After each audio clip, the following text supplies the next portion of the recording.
প্রিয় শিক্ষার্থীরা, ফিনান্স প্রথম পত্রের প্রথম অধ্যায়ের দ্বিতীয় ক্লাসে সবাইকে স্বাগতম জানাচ্ছি।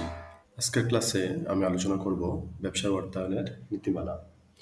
যে কোনো কোম্পানির মূল লক্ষ্যে পৌঁছানোর জন্য অর্থায়নের নীতিমালা কলাকৌশল সম্পর্কে জ্ঞান লাভ ও তা যথাযথ প্রয়োগ খুবই গুরুত্বপূর্ণ। অর্থায়নের নীতি সম্পর্কে জ্ঞান না থাকলে সুষ্ঠুভাবে অর্থায়ন কার্যাবলী সম্পাদন করা সম্ভবপর হবে না। ফলে প্রতিষ্ঠানের কাঙ্ক্ষিত লক্ষ্য ও উদ্দেশ্যগুলি অর্জন ব্যাহত হবে।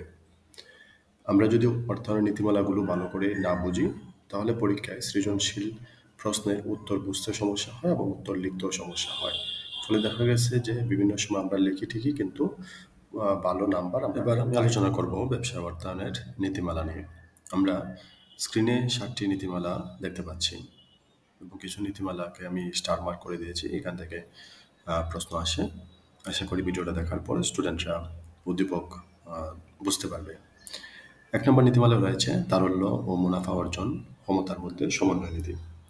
যে কোনো ব্যবসা প্রতিষ্ঠানের মূলধন বিনিয়োগের মাধ্যমে মুনাফা অর্জন করা হয়, অর্থাৎ মূলধন বিনিয়োগ না করে বা কমিয়ে তারল্য বৃদ্ধি করা সম্ভব, তবে তাতে লাভের পরিমাণ কমে যায়। আবার ইচ্ছা করলে ব্যবসা প্রতিষ্ঠান তার সমুদয় মূলধন বিনিয়োগ করতে পারে, তখন তারল্য কমে যাবে। এই পরিস্থিতিতে আর্থিক নির্বাহীগণ ব্যবসা তারল্য এবং লাভ অর্জন ক্ষমতার মধ্যে সমন্বয় সাধনের মাধ্যমে সম্পদের ব্যবস্থাপনা করে থাকেন।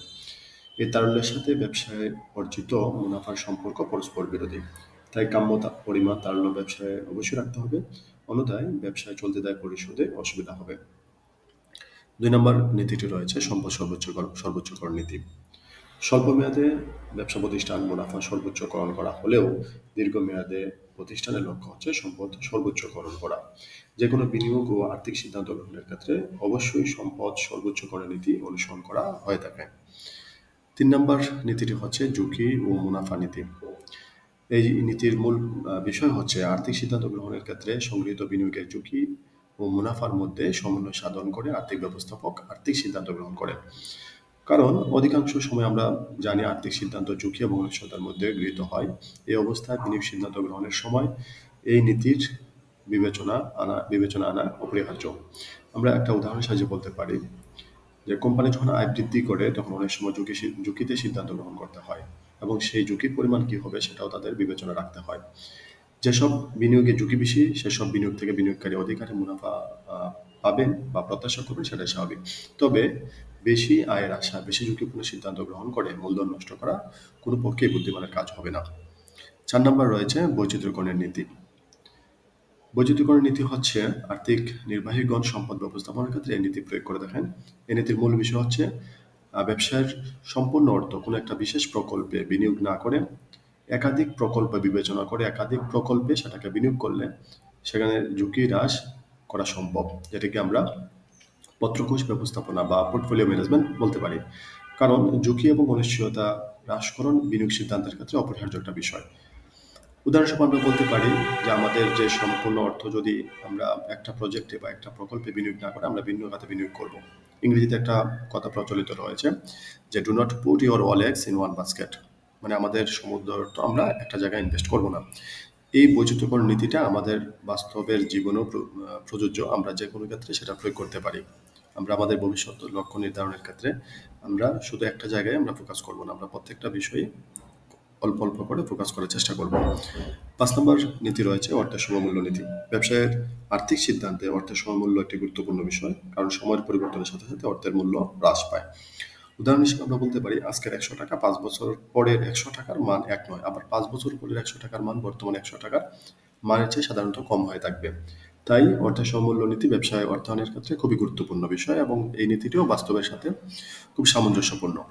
উপযুক্ততার নীতি 6 নম্বর নীতি।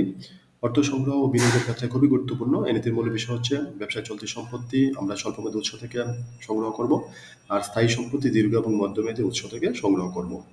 উদাহরণ হিসেবে বলতে পারি ব্যবসার যে কোনো চলতি সম্পত্তি যেমন মজুত পণ্যের অর্থায়ন করতে হলে আমরা এই নীতি অনুযায়ী স্বল্পমেয়াদী যে কোনো উৎস যেমন বাণিজ্যিক ব্যাংক, ব্যবসায় ঋণ ইত্যাদি থেকে আমরা অর্থায়ন করব। অন্যদিকে ব্যবসার কোনো স্থায়ী সম্পত্তির প্রয়োজন হলে স্থায়ী সম্পত্তি যেমন জমি, যন্ত্রপাতি প্রভৃতির জন্য অর্থায়ন আমরা করব দীর্ঘমেয়াদী বা মধ্যমেয়াদী যে কোনো উৎস থেকে। দীর্ঘমেয়াদী বা মধ্যমেয়াদী উৎস হচ্ছে আর্থিক প্রতিষ্ঠানের দীর্ঘমেয়াদী ঋণ, বন্ড, শেয়ার বিক্রয় ইত্যাদির মাধ্যমে। 7 নম্বর নীতি হচ্ছে লভ্যাংশ নীতি। মৌলিক অর্থায়নের সিদ্ধান্তসমূহের মধ্যে অন্যতম একটা নীতি হচ্ছে লভ্যাংশ নীতি। অর্জিত মুনাফার সুষ্ঠু বন্টন এবং প্রয়োজনীয় সংরক্ষণের উপর প্রতিষ্ঠানের উন্নয়ন বহুলাংশে নির্ভর করে। অর্থাৎ কোনো একটা অর্থ বছরে অর্জিত মুনাফার কত অংশ মালিকদের মধ্যে বন্টন করা হবে এবং কত অংশ নতুন বিনিয়োগের জন্য সংরক্ষণ করা হবে, সেটা লভ্যাংশ নীতির মাধ্যমে নির্ধারণ করা হয়। লভ্যাংশ নীতিতে সহায়ক হয় নিচের দুইটা নীতি, একটি হচ্ছে তথ্যের সংবেদনশীলতার নীতি, আরেকটি হচ্ছে স্বচ্ছতা ও জবাবদিহিতার নীতি। তথ্যের সংবেদনশীলতা নীতি হচ্ছে লভ্যাংশ ঘোষণার ফলে শেয়ারহোল্ডারদের উপর এবং শেয়ার বাজার মূল্যের উপর কী প্রভাব পড়বে সেটা ভেবে দেখতে হবে। আর স্বচ্ছতা ও জবাবদিহিতার নীতি হচ্ছে আর্থিক প্রতিবেদনের মাধ্যমে ব্যবসার মুনাফা সংক্রান্ত এবং লভ্যাংশ ঘোষণার প্রেক্ষাপট সহজ এবং স্বচ্ছতা ও জবাবদিহিতার মাধ্যমে করতে হবে। পরবর্তী ক্লাসে বা পরবর্তী ভিডিওতে আমি আলোচনা করব অর্থায়নের লক্ষ্য বা ফার্মের লক্ষ্য কী। সেখানে আমরা দুইটা বিষয় আলোচনা করবো, একটা হচ্ছে মুনাফা সর্বাধিকরণ আর একটা হচ্ছে সম্পদ সর্বাধিকরণ। এই দুটো বিষয় নিয়ে বিস্তারিতভাবে সেখানে আলোচনা করব। ভিডিওটি সম্পূর্ণ দেখার জন্য সবাইকে ধন্যবাদ জানাচ্ছি। আমাদের ফেসবুক পেজ এবং ইউটিউব চ্যানেলের সাথে থাকুন। ধন্যবাদ।